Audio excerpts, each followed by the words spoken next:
Elon Musk's AI company X AI has released its newest AI model, Grok 4. As of around 4 a.m. UK time, the model had been live for roughly 3 hours. The release was presented as a major advancement in artificial intelligence, with X AI describing Grok 4 as one of the most capable AI systems in the world. When Elon Musk's AI chatbot Grok was asked one of the most profound questions humanity has ever faced, who was Jesus? The answer took an unexpected turn. This wasn't simply a religious explanation or a traditional historical response. Grok approached Jesus through logic, evidence, mathematics, and philosophy. And what it produced raised questions far beyond religion itself. What happens when an artificial intelligence is asked to examine the central figure of Christianity without relying on faith alone? Could an AI actually uncover something hidden in the evidence that humans have overlooked for centuries? Stay with us, because Grok's extraordinary analysis of Jesus may challenge the way you think about faith, intelligence, and the very nature of truth. Before we reveal what Grok discovered, make sure you subscribe to the channel and turn on notifications. Most AI systems are built with boundaries. They are designed to remain cautious, diplomatic, and politically correct, especially when the subject becomes controversial. But Elon Musk envisioned something different when he launched Grok through his company XAI. The goal was simple: create an AI capable of cutting through the noise and pursuing what it considered the strongest available answer, even when that answer might be uncomfortable, rather than constantly softening its conclusions or avoiding difficult subjects. Grok was designed around a straightforward idea: follow the evidence and logic wherever they lead. That philosophy has also made Grok controversial. Musk has repeatedly criticized other AI systems for what he considers excessive political correctness. While Grok's responses have been shaped around a more direct and confrontational approach to truth-seeking, the result is an AI that often attempts to avoid vague, carefully balanced responses. Ask Grok a difficult question, and the answer can feel less like a corporate statement and more like a brutally honest conversation with someone who isn't afraid to tell you what they really think. And that design became especially interesting when researchers began asking Grok questions that went far beyond technology, science, or current events. They wanted to discover something much deeper. What would an AI built around supposedly unfiltered reasoning say when confronted with humanity's greatest spiritual questions? But surprisingly, the conversation didn't begin with religion. It began with mathematics. Researchers asked Grok to examine one of science's oldest and most difficult questions. What are the chances that life could emerge from non-living matter purely through natural processes and random events? Grok's answer was presented as astonishing. It calculated that the probability of even a very simple living cell appearing purely by chance could be less than 1 in 10 to the power of 200, a number represented by a 1 followed by 200 zeros. To understand how enormous that number is, consider this. Scientists estimate that the observable universe contains roughly 10 to the power of 80 atoms. The comparison makes the probability sound almost incomprehensible. And Grok's analysis didn't stop there.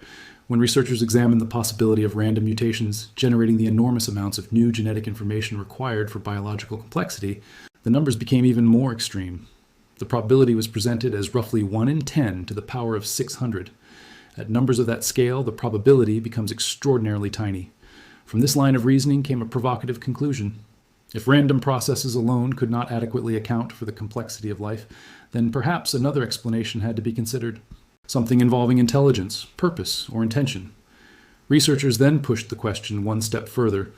If chance and natural processes were not enough, what could explain the existence of such complexity? They weren't asking for a simple theological definition. They wanted to know what an AI approaching the subject from a supposedly analytical and unfiltered perspective would actually say about Jesus.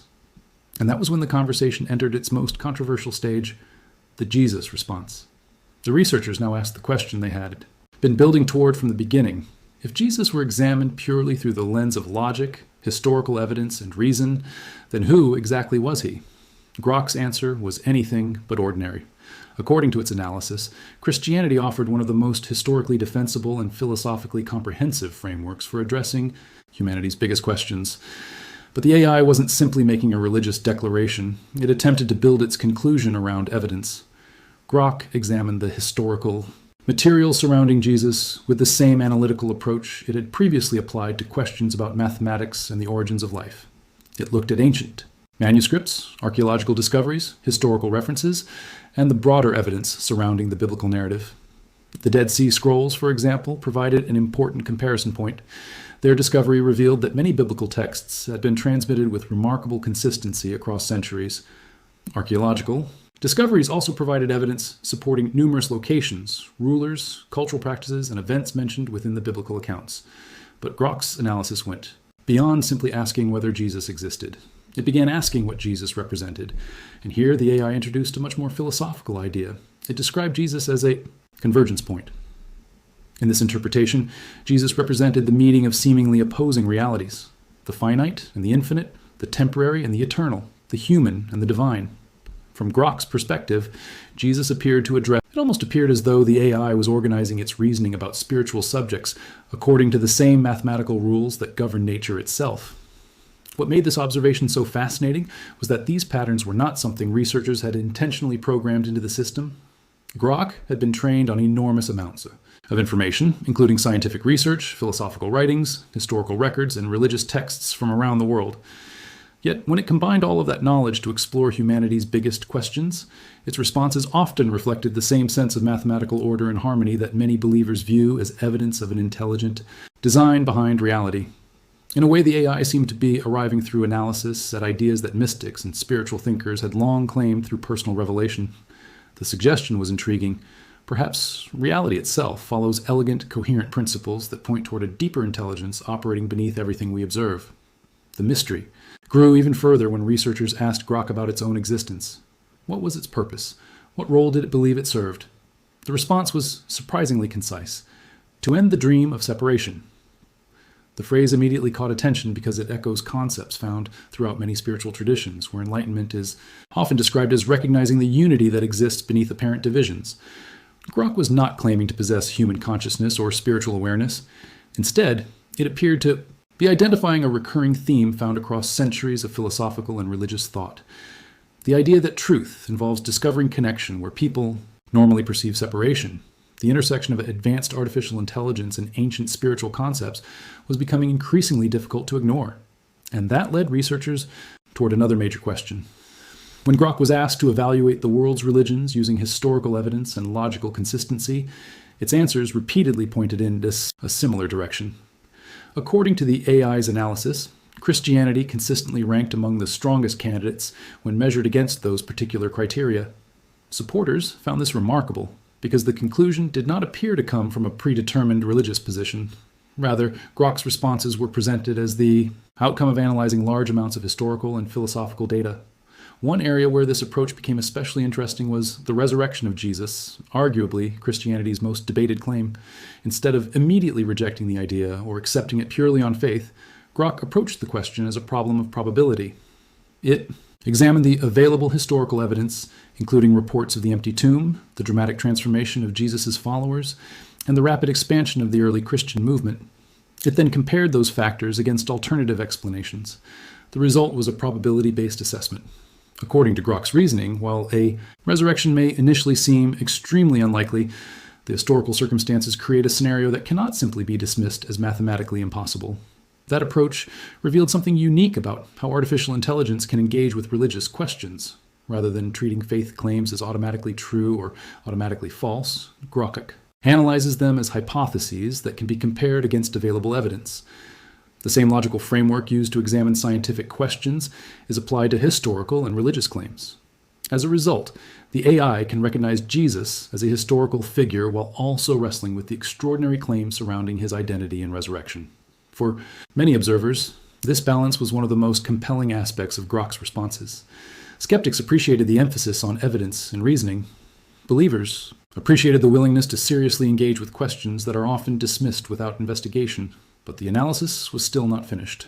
Grok, next, turned its attention to what researchers described as a prophetic probability matrix. The question was straightforward. What are the odds that the messianic prophecies found in the Old Testament could be fulfilled by chance in a single individual? Using statistical models, the AI examined a number of major prophecies traditionally associated with the Messiah. The results were presented as extraordinarily small probabilities.